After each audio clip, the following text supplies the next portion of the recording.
Something shifts the moment you start feeding birds every day.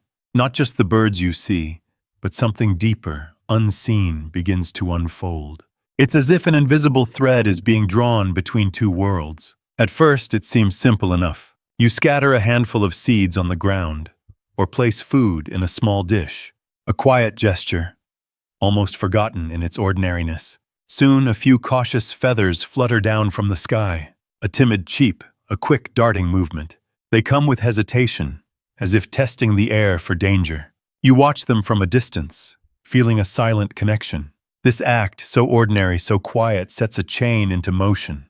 You might think it's just about hunger, but there's an unspoken exchange taking place. The birds aren't just eating, they are learning, adapting, adjusting to a new rhythm you've introduced. Day by day, visit by visit, they begin to recognize you. Not as a threat, but as an unfamiliar kind of presence in their world. Their wariness softens. Trust in its fragile form starts to bloom. But it's not just trust. There's a subtle rewiring happening beneath the surface. In feathers, bones, and something less tangible, the birds change their routines. Time itself bends around your daily ritual. Where once they foraged widely, now they return to this reliable source. Where once their flights were erratic, they become predictable, drawn like moths to a flame. The forest sounds shift.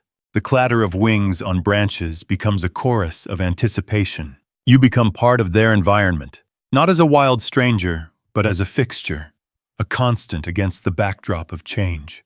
Observe closely, and you'll notice something stranger. Some birds begin to linger longer. Their calls grow bolder, more complex. A dance of wings and chirps emerges, a language evolving in the space you created. It's as if the boundary between human and bird starts to blur. A silent dialogue plays out in gestures and glances. But what ripples beneath this surface interaction? What does this daily feeding mean in the grander scheme? Consider the nature of dependency, survival, and adaptation. Birds, like all wild creatures, live in delicate balance, a dance shaped over millennia. Suddenly you introduce a new fixed point, a source of nourishment outside their instinctual boundaries. It's a disruption, subtle but profound. Their natural foraging patterns contract. Energy once spent searching is now conserved. But at what cost? The wildness, that primal edge, softens just a bit. Feeding them daily is like offering a handhold in a shifting landscape. It's a lifeline, but also a tether.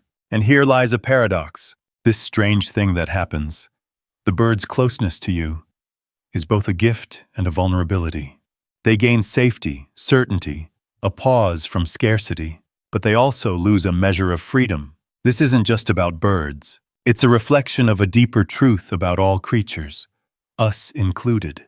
When something familiar, reliable, enters our lives, it changes the very fabric of our being. Our habits, our choices, the way we move through the world.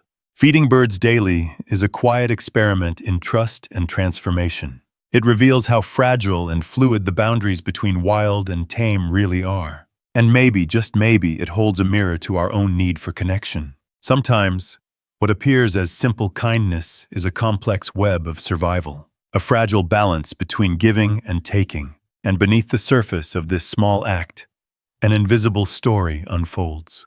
The birds don't just come for food. They come for something unspoken, a meeting point between two worlds. One wild, instinctual, untamed, the other gentle, patient, watchful.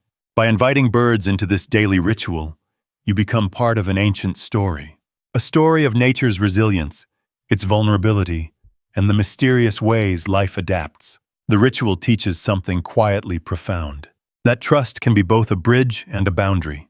That survival is not just about strength, but about connection. That even the smallest gestures ripple through time and space. And then, something even more unexpected takes place. You start to notice the birds changing in ways you hadn't imagined. Some become bolder, closer. Others seem to hesitate, caught between worlds. Their eyes hold a mix of curiosity and caution. They navigate a new reality where humans are both providers and potential threats. This delicate dance is a testament to life's complexity, a subtle negotiation between vulnerability and resilience. Every day you feed them, you're threading a needle through the fabric of their existence. It's not just about the seeds anymore. It's about the shifting balance between independence and reliance, between wildness and safety, between the past, shaped by instinct, and a future shaped by new encounters. And what about you? How do you change in this exchange? You become a witness to transformation, a silent participant in a story bigger than yourself. You learn to see nature not as a distant backdrop, but as a living presence, full of subtle signals and fragile trust.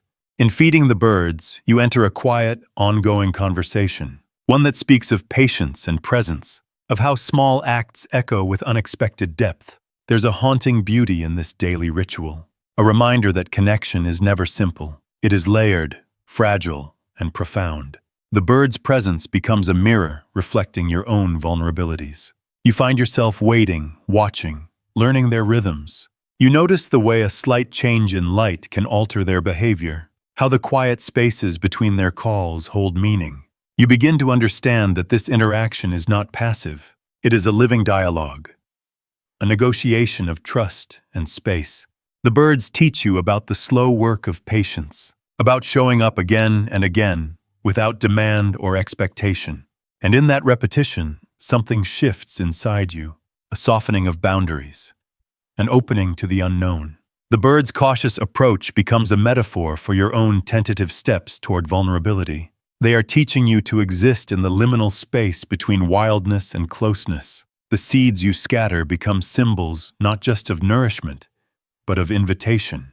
Invitations to witness, to honor, to participate. You realize that feeding birds every day is less about control and more about surrender. Surrendering to a rhythm older than yourself, to a trust that is both fragile and fierce. Sometimes the birds will come swiftly, flurry of wings and urgent chirps. Other times they hold back, watching from shadows, hesitant. This ebb and flow reflects the delicate balance between hope and fear. It reminds you of your own moments of stepping forward and retreating. And in that reflection, there is comfort. Because this ritual shows you that connection is a process, not a destination. It is something we weave slowly, through presence and respect.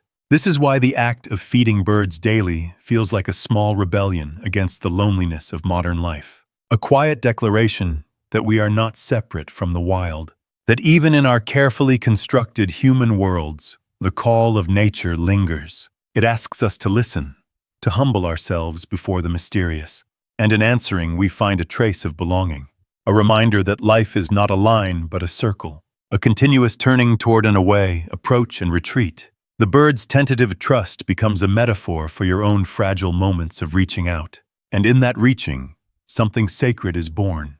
A connection that asks nothing but simply exists. It holds space for uncertainty and grace. The strange thing that happens when you feed birds every day is not just about the birds. It's about what unfurls inside you, what softens, what awakens, what learns to wait. The ritual becomes a quiet meditation on presence, on how to be with another being without overwhelming or demanding, on the balance between giving and receiving. And as the seasons turn, you watch the subtle shifts in the flock. New faces arrive, old ones disappear. The rhythm continues, ever-changing, yet steady. A reminder that trust is fragile, but persistent. That connection is a living thing, constantly negotiated. The birds will come. They always do. But what they leave behind is a story written in silence and wings. A story you can feel deep in your chest if you listen closely. The strange thing is happening now, and you are part of it. The quiet exchange beneath the surface, unseen by many, but profoundly felt by those who pause. A testament to the delicate threads that bind us to the wild, to each other, and to the fragile beauty of trust.